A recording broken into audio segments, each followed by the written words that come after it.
Allah kita. Papa Mama, saudara orang beriman yang sangat diberkati oleh Tuhan Yesus Kristus. Shalom.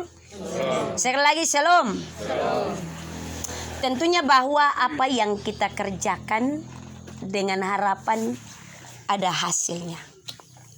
Kalau mama-mama yang biasa buat kain meja, entah itu kain meja sulam ataupun yang begini dia pun nama apa mama? Kristi, ataupun yang tenun. Dia akan pokok-paka kerja begitu luar biasa dan dia tahu bahwa sebentar akan jadi satu rajutan yang baik. Ketika kotong petani menanam tanaman di kebun dengan harapan bahwa setelah itu ada buah. Demikian juga dengan kalau Bapak Ibu guru mengajar di sekolah. Dia pembuah adalah menghasilkan anak-anak yang berdaya guna. Anak-anak yang pandai dan cerdas. Demikian juga dengan kotong pun pengajaran nasihat dan juga kotong pun gaya untuk membina anak-anak dalam rumah tangga pasti berbeda. Tetapi dengan memiliki tujuan bahwa harus yang terbaik. Demikian juga dengan pelayanan yang tentunya diberitakan oleh Rasul Paulus melalui pekabar Injil. Ketika dia menuliskan suratnya kepada jemaat di Tesalonika, Bapak Maba, saudara orang beriman.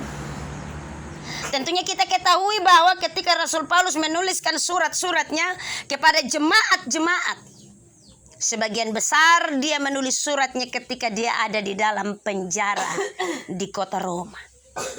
Dan tentunya bahwa dalam keadaan terpenjara Rasul Paulus menyampaikan pemberitaan kabar baik kepada jemaat-jemaat. Sebagai nasihat tetapi juga sebagai peneguhan iman, memberi semangat dan daya untuk kemudian Injil Kristus tetap diberitakan. Dan tentunya juga bahwa dengan keyakinan yang benar bahwa setiap pemberitaan walaupun melalui surat tetapi memiliki buah iman di tengah-tengah jemaat. Karena itu tentunya bahwa apa yang dituliskan oleh Rasul Paulus kepada jemaat di Tesalonika, Rasul Paulus mengawali dengan buah pemberitaannya. Artinya bahwa dia tidak buat sesuatu dengan sia-sia. Di jemaat-jemaat yang lain ketika surat Rasul Paulus dikirim, ada pertumbuhan jemaat, ada kesatuan iman, ada pertumbuhan iman yang begitu luar biasa. Karena itu Rasul Paulus menyampaikan ini sebagai suatu kesaksian kepada jemaat yang ada di Tesalonika. Bahwa pelayanannya adalah pelayanan yang menghasilkan buah. Pemberitaannya adalah pemberitaan yang menghasilkan buah. Yang menghasilkan sesuatu untuk jemaat. Diawali Bapak Mama dan saudara orang beriman. Kami selalu mengucap syukur kepada Allah karena kamu semua. Dan menyebut kamu dalam doa kami. Artinya bahwa sebelum dia omong dia pembuat pelayanan, dia kasih tahu dia pun pekerjaan pelayanan. Bahwa dia senantiasa berdoa untuk jemaat-jemaat. Dia senantiasa mengirimkan suratnya untuk jemaat-jemaat. Bukan hanya sebagai kabar pemberitaan tetapi juga sebagai penguatan iman bagi jemaat-jemaat ketika itu.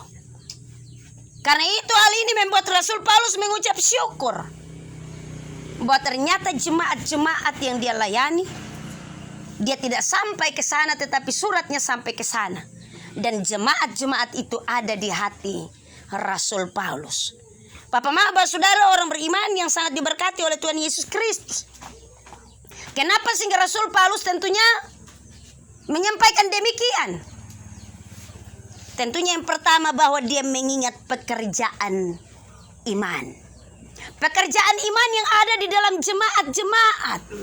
Pekerjaan iman yang sampai hari ini masih ada di tengah-tengah persekutuan jemaat. Rasul Paulus mengingat akan hal itu.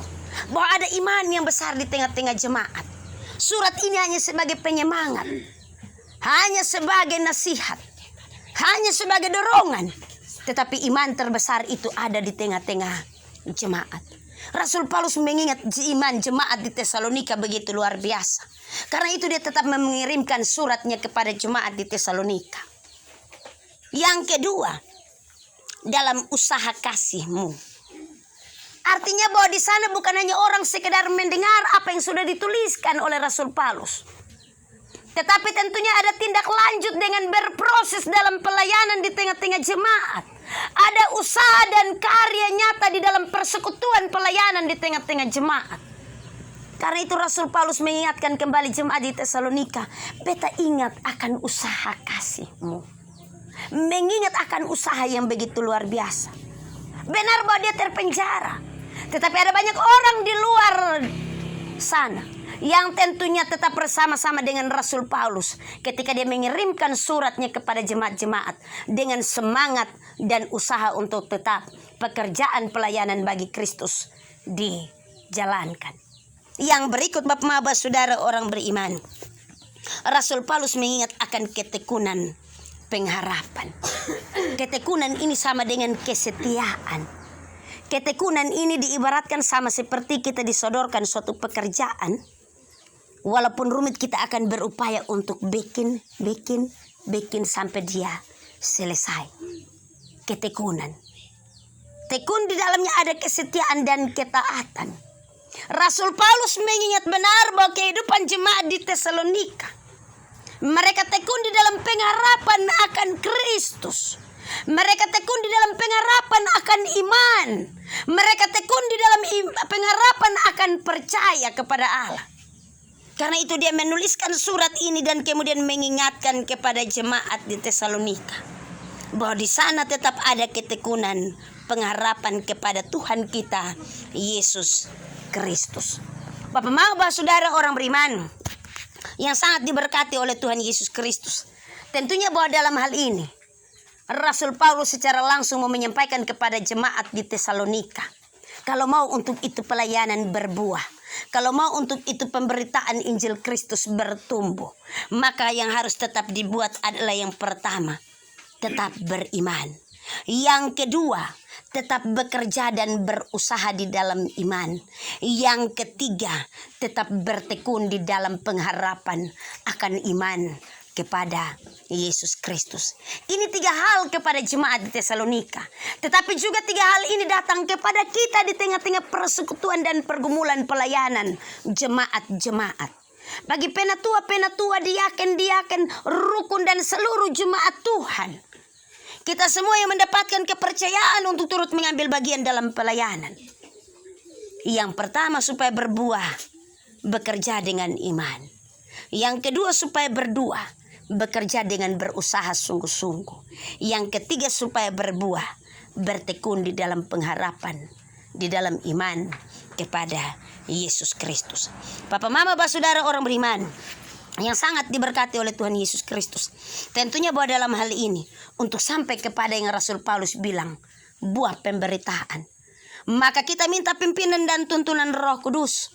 Karena itu Rasul Paulus menyampaikan hal ini, sebab Injil yang kami beritakan bukan disampaikan kepada kamu dengan kata-kata saja, tetapi juga dengan kekuatan Roh Kudus dan dengan suatu kepastian yang kokoh.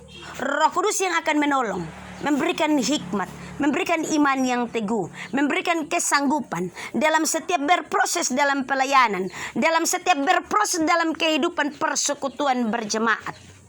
Tentunya bahwa dalam sebanyak hal kita sudah sempurna, tetapi kita percaya benar bahwa Allah memilih setiap orang untuk boleh mengerjakan karya pelayanannya, dan di sana dia memperlengkapi kita dengan Roh yang penuh kuasa, supaya kita bukan hanya dengan memberitakan, tetapi di sana kita berbuah. Dan kata firman Tuhan, ketika dia datang, buah kita tetap. Kita ada di pelayanan 2022, melalui perkunjungan di awal tahun. Ada banyak hal yang akan kita hadapi bersama di tahun ini Bapak Mama. Pergumulan pelayanan yang kompleks, tetapi juga dengan pergumulan-pergumulan yang lain.